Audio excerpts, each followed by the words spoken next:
guys! So for today's video, we are going to discuss example number 2 of the distance formula.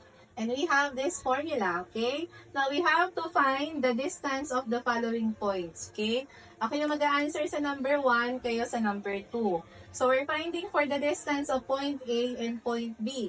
Ang coordinate ng point A natin ay -2, -3, while yung B natin ay 10, -3.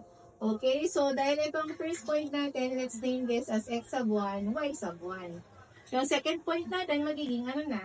Correct, x sub 2, y sub 2. Okay, now let's have the formula. So we have x sub 2 minus x sub 1 squared plus y sub 2 minus y sub 1 squared. Mag-substitute na tayo ha, dahan-dahan. So we have x sub 2. Ano ang x sub 2 natin? 10. Minus yung x sub 1 nyo. Ano ang x sub 1? We have -2. Dahil negative yan, you put another parenthesis ha, para hindi kayo malito. And then yung bigger parenthesis, ito yon, and then you square it. Ito, nilagay ko sa parenthesis para hindi malito sa sign ha, kasi negative siya. Okay, plus, y sub 2. Anong y sub 2 natin? We have -3.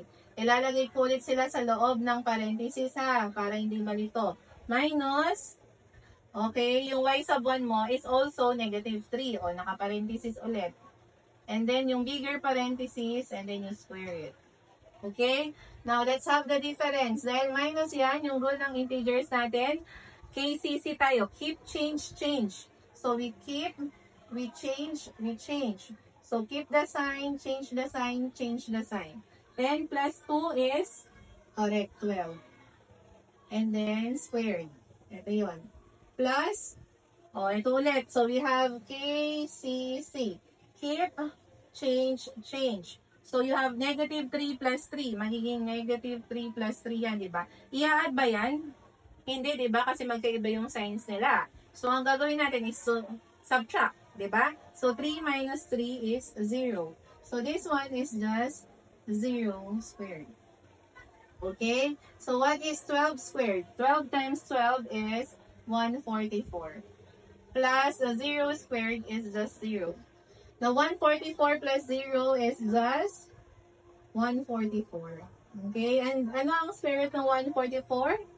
That's right. Ito yun, di ba? Yung 12. Kaya lang naman natin nakuha yung 144 kasi minultiply natin siya sa sarili niya. So, kapag meron kayong ganyan, yan, you just cancel yung square root, kaya ang matitira 12.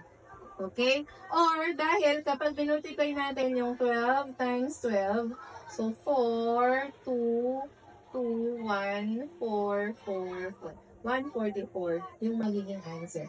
Kaya ang square root niya ay 12. Okay? So, the distance between A and B is 12. Okay, now, you try number 2. What will be the distance between C and D? Okay, given kayo ng coordinate ni C, which is -2, -7, and the coordinate of D, which is 5, -7. Okay, don't forget to follow for more math videos, and remember that sharing is caring. Bye!